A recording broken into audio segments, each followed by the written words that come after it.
Okay, I think we have done some progress. It seems to me that the very thing is making clear how afraid of him you are and how you are afraid of your own mother. Doug says that you get nervous whenever you see her, or well, that may be due to fear probably, but now, since we are at it, we may be in a position to help you, your mother and you. She gets all worked up. Who knows if she does not know what to do with you? Or what is the effect you cause her? Well, but kids, you have to transmit them a sense of safety. You have to support them, to stand up for them. Of course, if and when you can do that. If and when, no. Yes, if and when you can do that. All right, when you can do that. And when you can't, well, won't you try and analyze? Well, but she's doing a therapy. You tell me right now, mark my word, she's doing a therapy. If you say so right now, we are doing a therapy. All of us, everyone. For your information, I'm also doing a therapy because I learn from you all. In other words, it seems to me that we are facing a similar set of problems likely to deal with facts we are mentioning now. Your mom is afraid of you. She's afraid of your violence. But she gets on my nerves. She gets on my nerves until I burst out. Your mom is afraid of your violence. I think that you too are afraid of your own violence, and him too, and you too. You have just said you could snatch somebody's head off. Well, not really snatching the head off. Okay, that's a way of putting it. Anyway, that's a violent way of putting it. But that does just not justify my mother yelling at me, "You're nuts," each and every morning.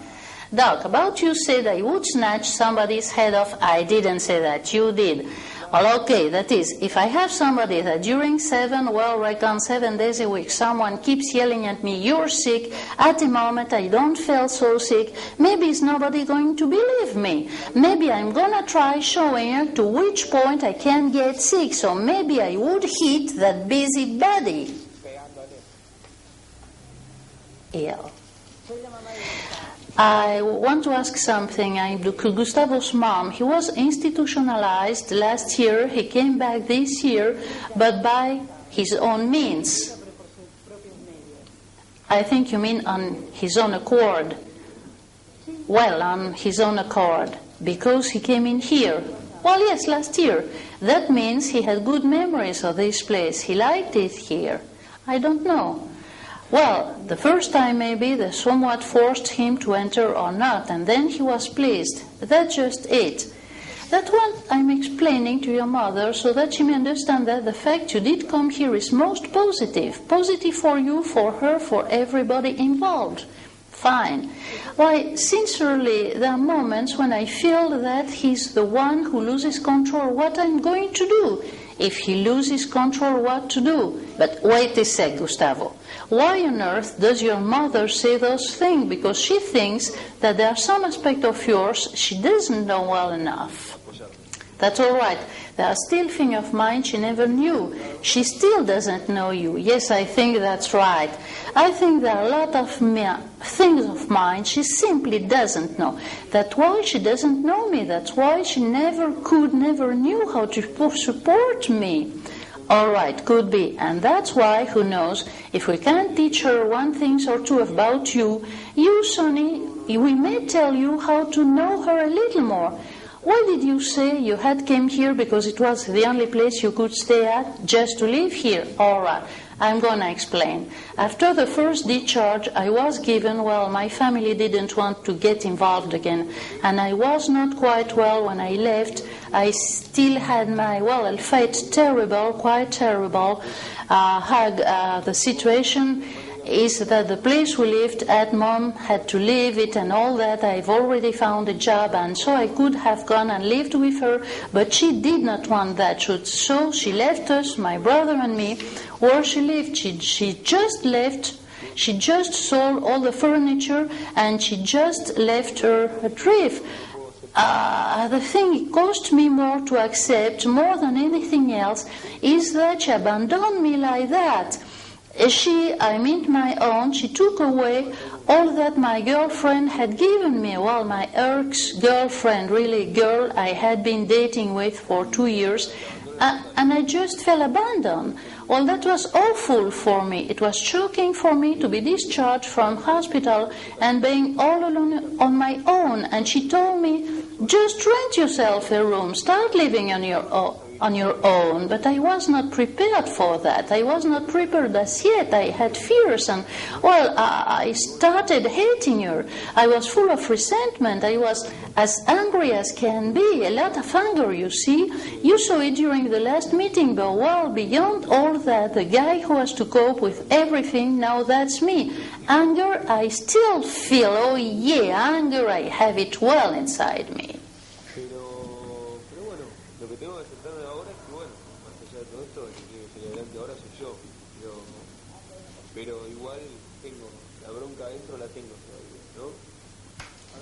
Now you could think that when your parents, your mother as well as your father, were unable to support you, could you think it was so because they were not in a position to do it?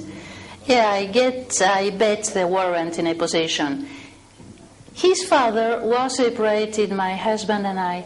Gustavo, he lived with his father for a little while. His father as a woman, he couldn't stand her. That's why he came here. We were living in a guest house. I brought him with me at the guest house. He lived me there for a while. Talk about the job. Oh, okay, I told him, come and live with me at the guest house. When you say, all right, Mom, I didn't interrupt you. Once he was angry, I don't remember why, and he told me, I don't smash you up because I'm here. Here, he meant at the guest house, do you see? What do you think, Doc? Am I not able to be afraid? He hit me. I'm going to smash you up or anything similar. That's an unsavory thing to say, but of course I'm afraid, and you're entitled to be afraid. That's logical. Anyone would be afraid. Violence is always frightening, but when you listen to... I think it's understandable. Should he say to me, I'm going to smash you up and so on, I would be afraid. And how? But when you listen to what he's saying, you start understanding his rage, don't you? So then, she's the one who doesn't want to understand that. She's still unwilling to accept it. She can't accept it as yet. When I'm angry, I spill it all over, and I say things that are no good. I can understand that, but the connection is so strong inside that until I calm down good and proper, I will not be able to say anything else. On the other hand, I think that this rage is going to calm down whenever I start to find again my way in life, because if I have a girlfriend who throws me over or leaves me and you say, well, that I must get things straight all by myself and all that, and all is piling up, well, I think like setting fire to everything around.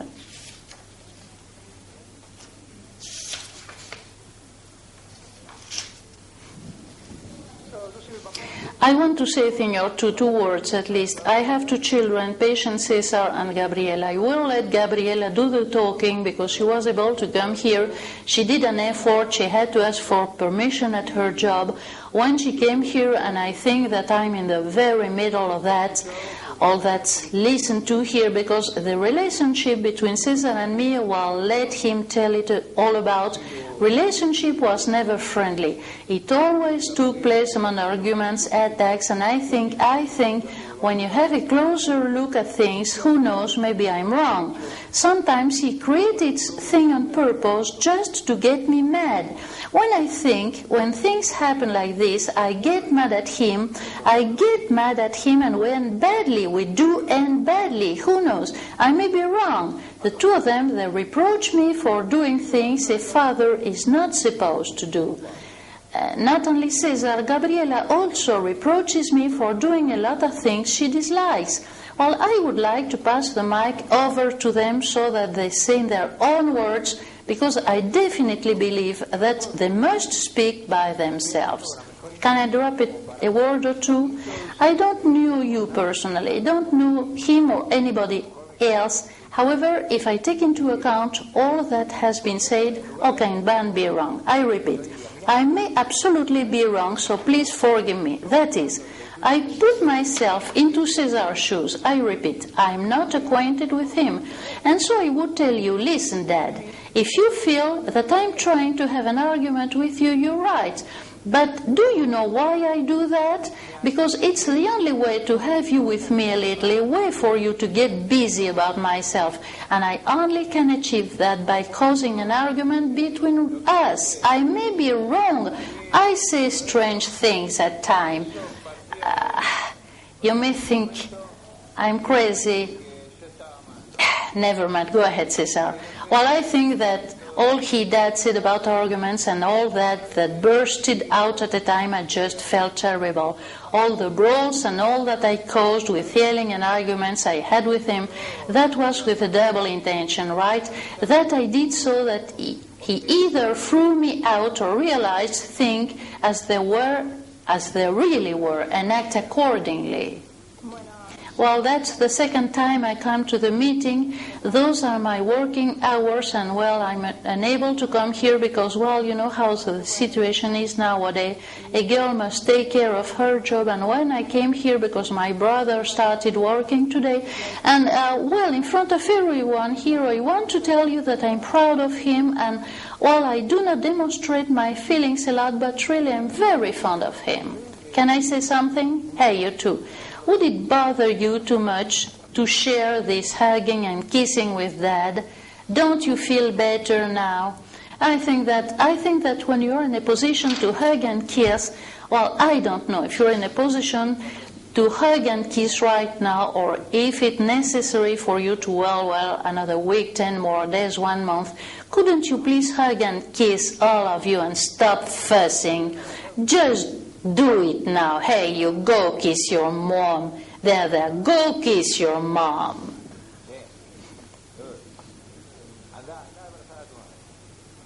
Go kiss your mom too.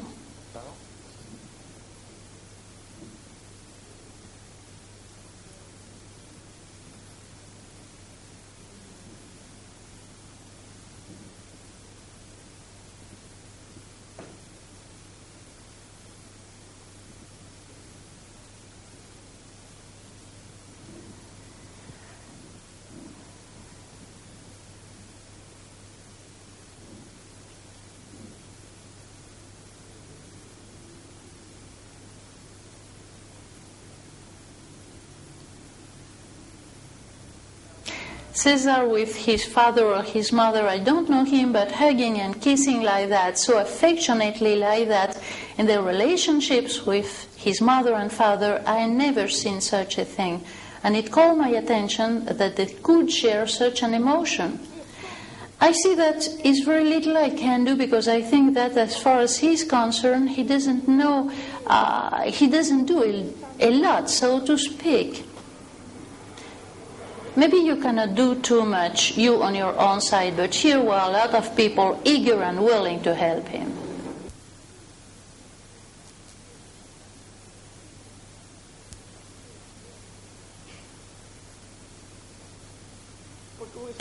You talk about fear, and I was afraid several months afterwards. The other day when Salvador was at home, on Saturday he was perfectly okay. Now on Sunday he wasn't feeling well again. And at midnight, a quarter after midnight, he drops in my bedroom and he says, "Mom, I want to tell you something." And what he says, he's so horrible that I stayed awake until 4 a.m. have an idea of what he did? Me, in time past, I prayed. I don't go to Mass and all that, but I stick to the Blessed Virgin that gives me a tremendous strength. After that, I took a half-leg Sotanil and I did some yoga just to calm down. And I said to myself, how horrible, it's terrible, Dad horrible, and Mom, all of that so disgustingly sexual. It was so definitely shocking. Well, he dropped in my bedroom a quarter after midnight. He was quite high. Dad hadn't had his heart attack as well. He had been to my parents. Salvador, my dad, can't stand him, so Salvador teases him. So a most disgusting story.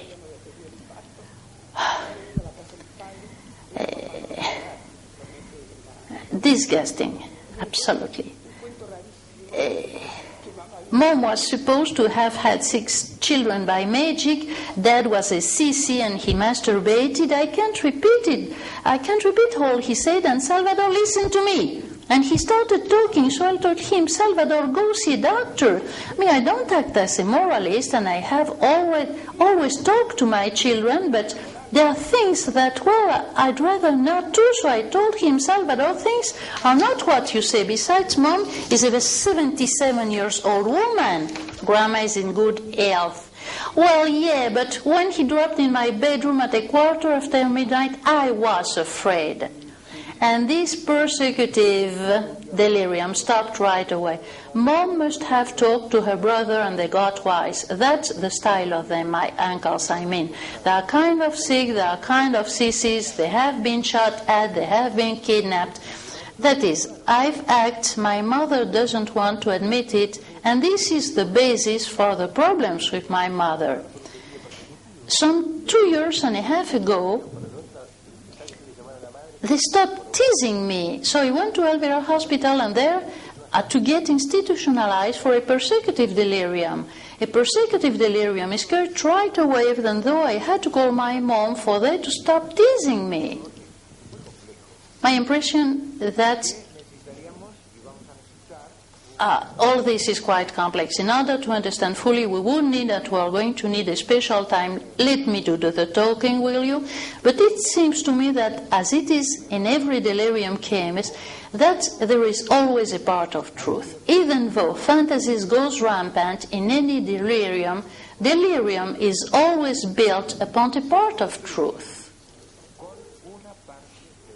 Why do you say that? I've just told you is a delirium. No, I don't say what you have just said is delirium.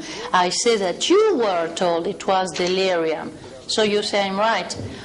Okay, but listen to me a minute. I said that delirium includes, at the very least, a part of truth. So, one part for you and one part for people say that it's plain delirium. Let me follow on a little. I can't say that all the things you tell are entirely true because I just don't know. That's the first time I listen to you, so give me a break. Let me tell you that there's a part of truth in what you say, and we must acknowledge this part of truth so that, if possible, you're in a position to discover that part of fantasy you add to the part of truth. There's something related to your grandfather's sexuality. Well, a second. You don't know what all it is, and I don't want to get involved in that for the time being because it's most complicated. But I think all these things are related to and have been built up by you with all the fantasies children make up about adults' sexuality. Adult sexuality is seen from a child's eye, and that's what frightened parents so much. It's a part, so to speak, that makes parents so much afraid of their children. So we should help parents so that they are less frightened by children's sexuality. If not, we will be facing the problem she mentioned. What was your name, please? Oh, Gabriela. What Gabriela says, what food for thought. Unfortunately, the good aspects of you people could not be supported or accepted enough, and that's why the feeling of resentment, pain, suffering, thinking that you are no good, thinking that nobody understands you make an appearance. Yeah, that's it. However, I think we can start the other way, because when you hugged and kissed a moment ago, I considered feeling were genuine, and from then on, if possible, we are going to build that could not be built before, and this is similar to other situations too. So, from now on, you too, you will be in a position to build with your mother many things you were not in a position to build before.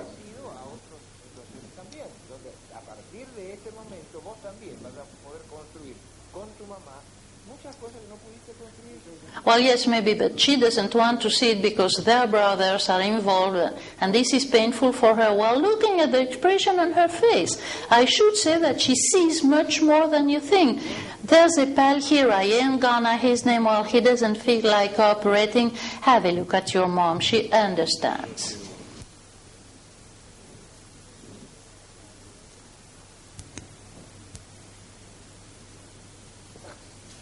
I would like to ask you if we are born mad or we become mad. My, what a question. Say, you were already mad when you were born. Me, I wasn't, but that drove me mad. Did you ever see a mad baby? And why am I all alone here? No, I've never seen one. So, there is no such thing as mad babies. We are not born mad. With the milk, when they give the baby his formula, they have baby becoming mad. But they drove me mad. And if they drove me mad, why on earth am I here at a mental hospital? And who drove me mad? People drove me mad. People. With all the things we are talking about here today, I guess we are replying to your question, don't we? That is, instead of somebody believing that he can say no because mental illness comes from that and from heredity and all that, we are learning now, all of us, what's the very thing, sharing madness, a little sort of patient mother speak. When he came in here, I was feeling awful. Here he's normal. When he comes back home, he's completely normal. The only bad thing, he feels awful because his wife and him are separate. He has kids at school. He has also a daughter, but well, she's not her daughter. She's 15 years old. He has got problems, but he lives with me. Well, now he's discharged from here, completely normal. He is at that point that he could work as a taxi driver, but afterwards, on account of problems or because he doesn't take his medicine he's supposed to take, his head starts working, he gets out of his depth, he gets and he comes back here as he's no breakers. Talking as he talking now, but as soon as he starts taking his medicine again, he starts normal again, but completely normal and not bad. The only thing is that he froze up his medicine. So now the taxi, he's not going to drive it again. He's going to take his medicine and stay here all the time he needs until he's discharged and he feels completely good. I'm the one who lives with him because I'm the one who has him at home. So that's why I take him here, because I know that here he's well again, but he's not to go out presto. He will go out when he's quite well, and his medicine he's going to take it when I'm home, because I'm the one in command. Well, I'll talk. I never had any difficulties with my son. Since he was taken ill, I came in here, he was quiet enough. Well, that happened to me. He never called me names as he did that day when he said horrible things. But he never did me any harm, nothing. He keeps me company. When he's at home, he keeps me company nicely. And he's very quiet. I feel completely safe with him at home. But that week, I don't know what happened. I cooked lunch. This must be due to a resentment he feels against me. He's taken ill, and I take him here. That's it. This is what he has against me. He gets sick and I take him in. Doctor, there is nothing. He never behaved aggressive. But that time I was afraid of him.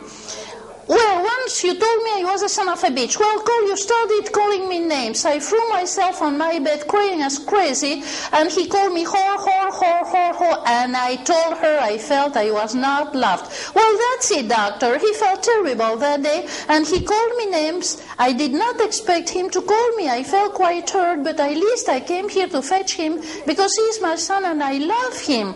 I came here to fetch him and I took him back home again. And then he came back here all by himself. He came back here. Yeah, I came back here all by myself because you, that day you threw me out of home. On that day, no, on that day I did not throw you out of home. That day you told me you're leaving home. I told you I'm on a 3-day leave, 3 days, and I behaved during a week at hospital.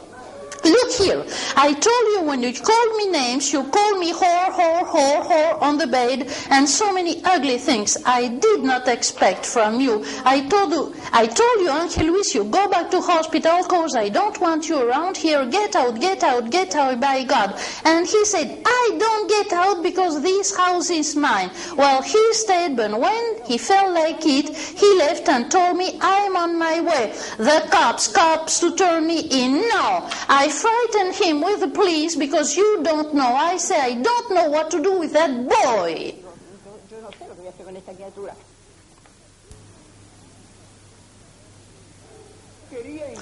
I wanted to include you all because I think that even in the peak of higher violence, it's possible to include you people. You get positive things. You're important because you bring our point of view, which we can listen to because you can't stand the emotion it causes to you. Well, we are here to stand up a little more than we have been used to stand up for until now. If not, we would not be going to learn anything.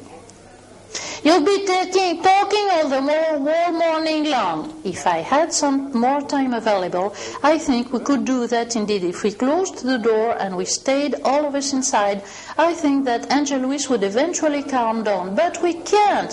So we have to let him go. If he wishes so, he may come back later on. Si nos cerramos la puerta acá y nos quedamos todos acá adentro, poco a poco Ángel Luis se iría calmando, yo creo.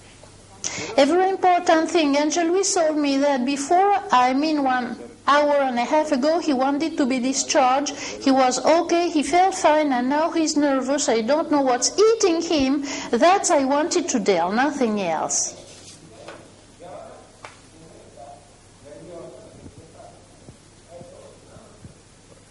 Okay. This too is important. Who can say whoever is entitled to say which one feels fine and which one doesn't? How can anybody say who's okay and who isn't? Obviously, the first person who has to say, I feel fine, that's me. I can't say I feel fine, I feel terrific and this and that, but somebody else says, no, the guy doesn't look so well, something is wrong. That means that feeling okay or not must be agreed upon a consensus basis. I can say I feel fine, but other people must also agree that I look fine. Debe ser, digamos, algo por consenso. La persona tiene que decir que está bien, pero los demás también tienen que verlo bien. Families. Sometimes relatives are frightened. It's a burden. They feel crushed by all kinds of problems, so you enter an intolerant situation so that you are no longer able to enjoy a real family life. That's why people go to hospitals. Y se entra en una situación de intolerancia que no se puede vivir en la familia. Y por eso las personas a veces necesitan venir a un hospital. May I would like my relatives to come here because my relatives never come in here. I invite them to come every Monday, every Holy Monday, but now they can't come in. I would like them to be here so they could know me and listen to my problems.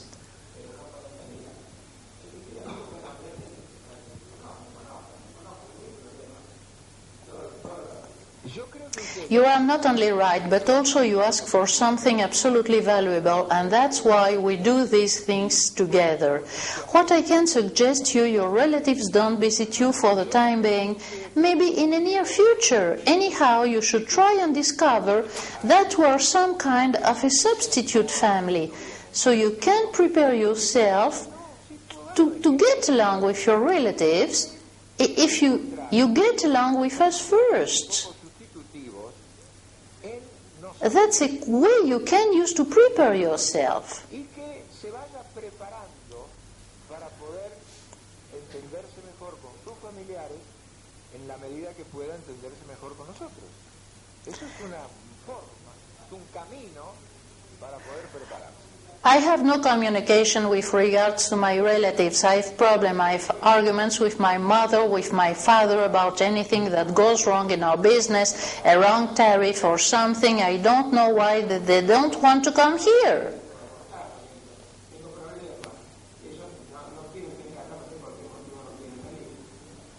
There are lots of motives for not visiting a mental hospital. Sometimes people are afraid of this kind of hospital. Listen to me a minute. They're afraid of the name of the hospital or because it's a mental hospital. Well, they're afraid of many things. Either hospital's name it's being a mental hospital or afraid of people you imagine here, and also a family expects that, let's say they think their relative will feel better in the near future, so will be in a better position to talk. But actually, patients need to talk to feel better. So a vicious circle is created, which makes things more and more difficult. So sometimes people prefer to wait and see. Angel Luis, for example, you must wait before you talk to him, but he needs to talk if he wants to get somewhat better, and it's very difficult to arrange things that way.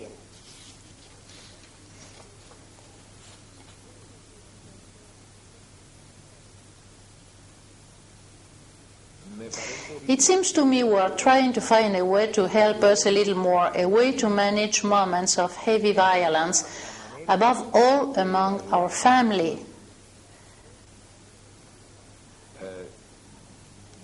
Para poder ver cómo se pueden manejar momentos de mucha violencia. How can we manage violence? Okay, in my case, there has been a similar situation with the family arguments. Me, last weekend, I had a terrible argument with my parents, and I somewhat took the decision to come back here because I didn't feel well at home. I think Doc's right. It has to do with the need you have to get in touch directly with your family or anybody else. We are quite disconnected at home now. I don't know whether I'm to blame for that, who knows. But if no one tries his best, each one of us tries to get better, we won't do it. Today, for example, my family isn't here. I was waiting for them, and now I don't know what happened. Maybe they've accepted my decision to leave home all of a sudden, like that. I think everything comes from the fact that I feel a loner, and they're also loners, and the need to be with someone, we look for that, and we try and replace it with aggressivity and abuse and arguments and endurement sometimes.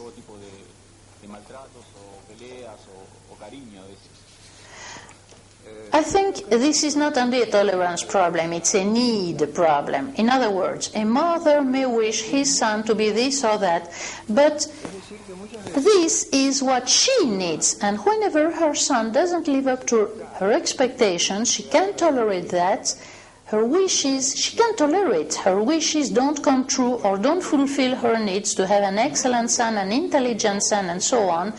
That is a bright person likely to give her lots of satisfactions. While this usually fails to happen, on the other hand, if you are not just as your parent wished, this is likely to give rise to guilty feelings. You feel you're a bad son. Por otra parte, el no ser como los padres esperan que uno sea, a veces genera sentimiento de culpa. Uno se siente un mal hijo. And feeling you're a bad son makes you feel miserable. I think about all you've said, and you are almost right. Sometimes I think that your family wants you to be as they wish. That is not really as you are.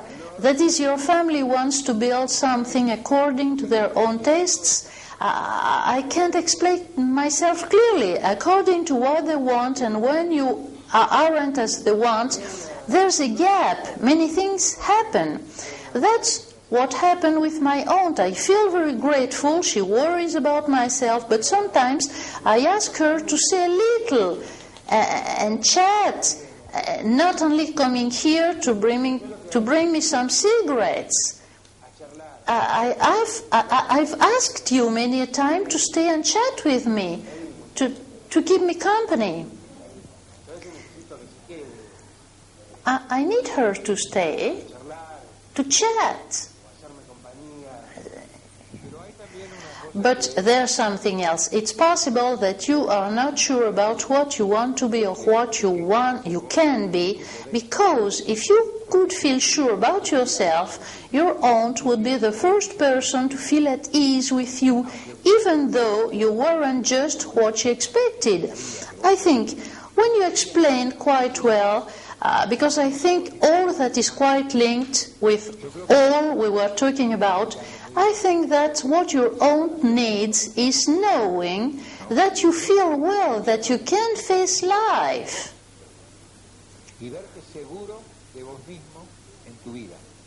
And you, what you need is that she comes here to chat with you, to find out her opinion, if she can give you some advice, if she can help you facing life. In other words, you still don't think sure about yourself. So you're not feeling quite sure about yourself is also a source of anxiety. My not feeling sure started with institutionalization. That is, as soon as institutionalization started, I began feeling unsure. I began feeling afraid. Before that, well, as anybody else, I was afraid, as anybody else is afraid in life, but feeling unsure, that began with institutionalizations. Institutionalization is most likely to cause you feeling unsure because you say to yourself, but what, I'm ill?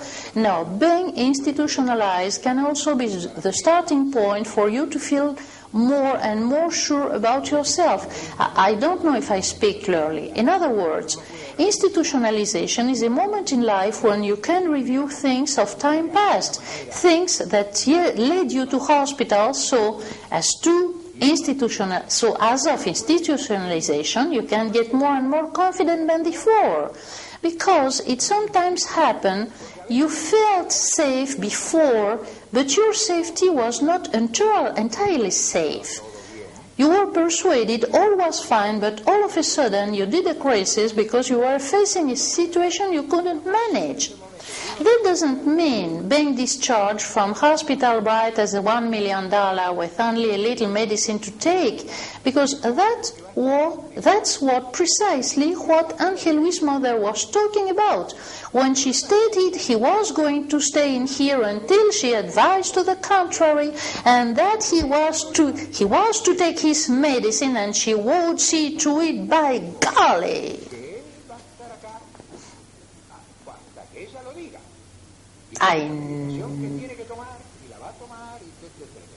I never said that. Oh, yes, you did. And what you did, it was because you were persuaded that this is the right way to solve people problems. But sorry, that's not the way. Well, Fabian, I listen to him and I feel somewhat dazzled. Fabian himself, he doesn't know what he wants. He doesn't know. One day he wants this, and the day after he wants that, and day after tomorrow he will be wanting something else. And I think neither I nor him are in a position to decide what suits him best. This not being sure about himself, he transmits it to others. He transmits it because let's suppose we have a project and now he has another one. So that is not his being unsure. The point is everybody being unsure about everything. When he says we don't keep him company because definitely that's what he just said. He would like everybody to come and keep him company all the time. He jolly well knows we have obligations to fulfill. I, for one thing, I work. I work, let's call that a freelance work, but I work. After that, I'm occupied with his kids because whenever his wife can go, I go and fetch them at school if they need to have a vaccination. There I go. That is, even though I do not give him all my time, I do it one way or the other. Entonces quiere decir que aunque yo directamente no dedique mi tiempo personalmente a él, de alguna manera se lo estoy dando. I think all this is most interesting, and why. If I understood correctly, Fabian said he feels alone in the world, and especially when he's here. When you visit him, he feels that he needs to talk to you. He simply needs to be with you. He refers to something emotional, affective, something from his inner world, something linked to his family, what we just mentioned a moment ago. The thing that puzzles you is that you're good to him, you look after his children, you do a lot of things to him, and you think he doesn't acknowledge it. Emocional, afectivo de su mundo interno, que tiene que ver con la familia y con lo que estábamos hablando recién acá. Usted lo que no se explica es que usted es buena, se ocupa de los hijos de él, hace una serie de cosas. That is, you can't understand his point of view. The thing is not that he doesn't acknowledge it, he simply doesn't see it. Nevertheless, he just did it right now, and curiously enough, you are both of us talking through me as if you felt you have to give explanation to somebody else. And my impression is that you people need a third party. There are always mothers and sons alone without the presence of a father. There are very few fathers present here today. I think you are the only one among us. In other words, there is something basic missing. Father is missing.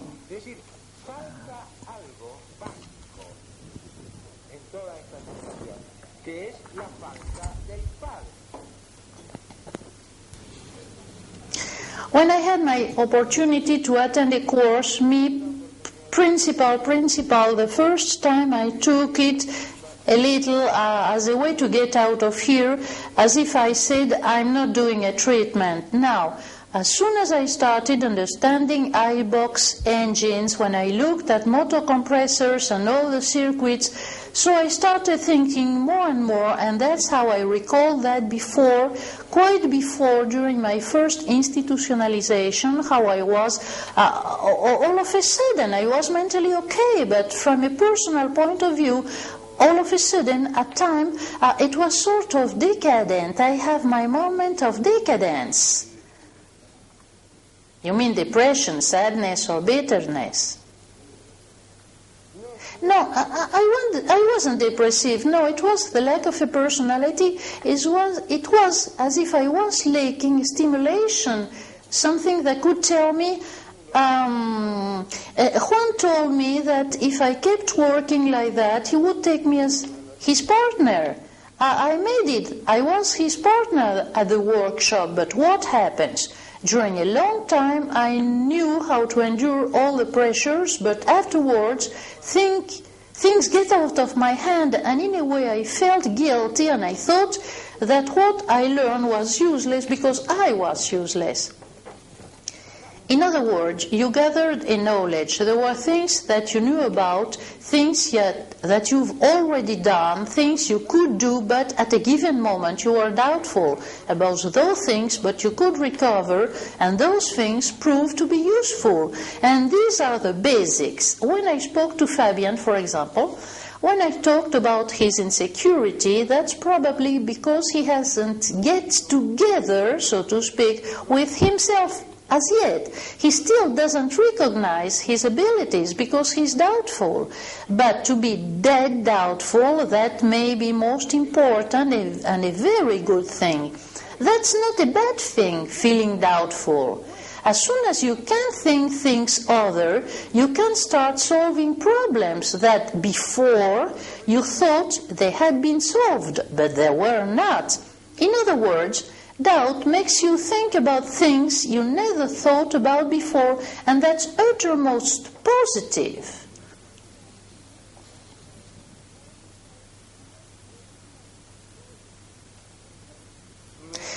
It dawned on me when I was talking about that, and any idea about how that happened?